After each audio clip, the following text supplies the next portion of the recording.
Hello and welcome to the next episode of my channel where I'll be taking up part 2 of the lesson Long Walk to Freedom. In the previous part, we had seen how Nelson Mandela had spoken about the inauguration ceremony and he had taken a pledge that the sun shall never set on Africa again. Now, after the inauguration, after a few moments after they had taken the pledge, people could see an array of South African jets, helicopters displaying all kind of parade and all kind of demonstrations to prove the military's loyalty to the newly elected government.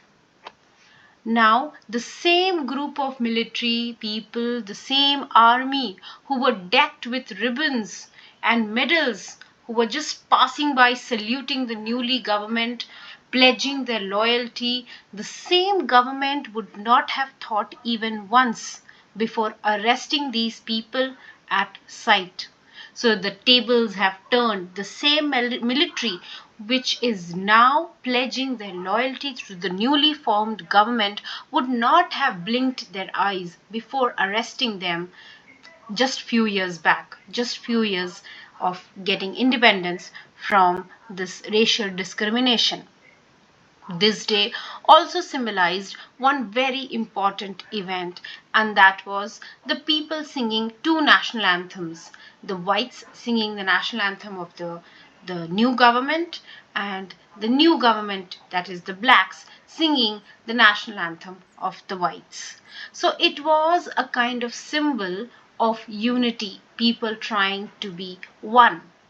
So on this day of inauguration, Nelson Mandela is overwhelmed. He is filled with a sense of history. He is trying to recollect the last decade of the 20th century. That means 1890 something. Sorry, it's 1990 something. He's remembering the last decade of the 20th century, a few years after the Anglo-Boer War, when all the whites had combined and started to rule South Africa together, and they had started to treat Africa in the most inhumane manner.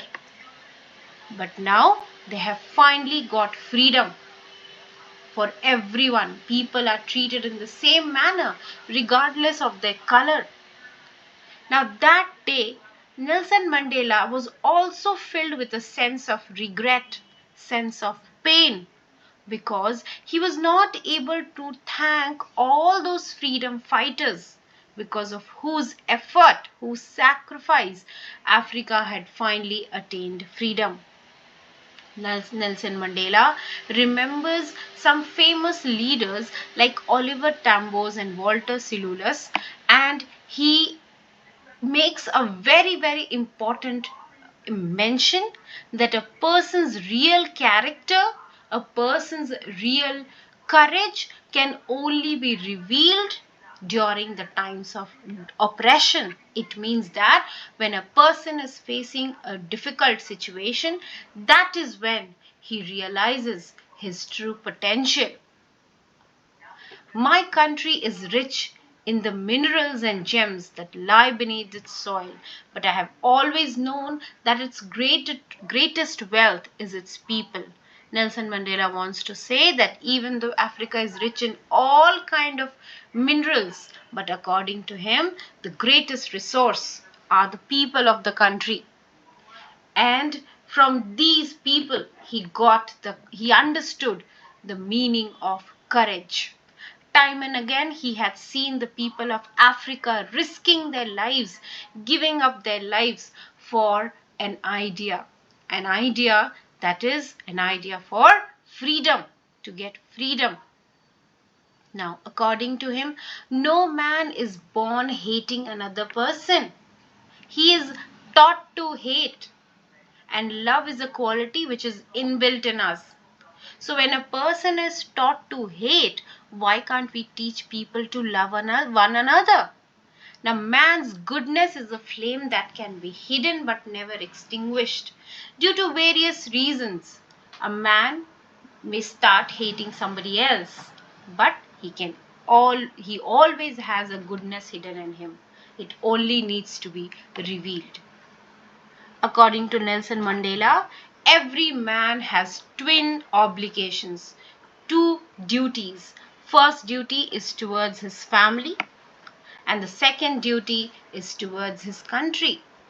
But during the freedom struggle, both the duties were not being a person who was fighting for the freedom of the country was not being able to oblige both the obligations.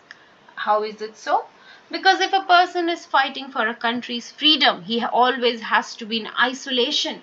He has to be away from his family, his home. He's forced to live a life of secrecy.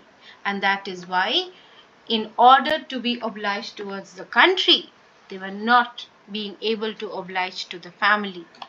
According to him, he was not born with a hunger to be free. According to him, he was already born free. Because that time, when he was a child, he didn't know the meaning of freedom. For him, freedom was able to run in the field near his mother's hut. Freedom was able to swim in the stream. So he thought he's free. When he was a child, he did not know that he was actually not free. But when he became a boy, when he was a teenager, that time he understood that freedom was an illusion. When did he discover that?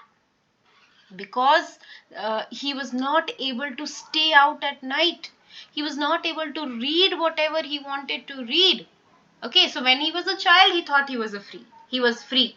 When he was a boy, he understood. Actually, he understood he was not free because he did not have all the other, essential freedoms like staying out at night, reading whatever he wanted. But when he was a young man, he understood the real meaning of freedom. When he was not able to keep what he was earning, he was not able to, people were not allowed to marry and have a family. Freedom was not given to them. Basic freedom was not given to them. Slowly, when he became mature, he understood that if even one person is not free, then he is not free. Freedom for everyone means freedom for him.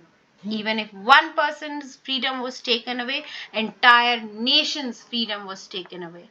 And at this point, he decided to join the African National Congress. So when he was a boy, he thought he was born free. When he was a teenage, he understood he's not free. He wanted it for himself. He wanted freedom. When he was a young man, he desperately wanted freedom only for himself, because he was not able to keep his earning, people were not able to marry, and slowly he understood that if one person is also under oppression, the entire country is under oppression. And this is when he decided to join the African National Congress to fight for everyone, to fight for the entire nation. Now, this freedom struggle brought a lot of changes in Nelson Mandela. He was a lawyer. He was a law-abiding attorney who became a criminal. He was a family-loving husband who became without a home. And a person who was following all kind of rules and laws, started to break them. And according to him, he is not a very self-sacrificing or more virtuous person than anybody else. But he found that he cannot enjoy the poor and limited freedom if all the people are not free. So according to him, he has not done anything great. He has fought for other people. He has not done anything great, because he just realized that if one person is also not free, he is not free. Freedom is indivisible. The chains on anyone means chain on everyone. In the last paragraph of the chapter, he says that the person, the oppressor and the oppressed, both are equally in pain. A man who takes away another man's freedom is a prisoner of hate. He's always prejudiced, and people hate him. So both the oppressor and the oppressed are robbed of their humanity whenever any country faces any kind of discrimination. So I hope you have understood the lesson. Do like my video. Thank you.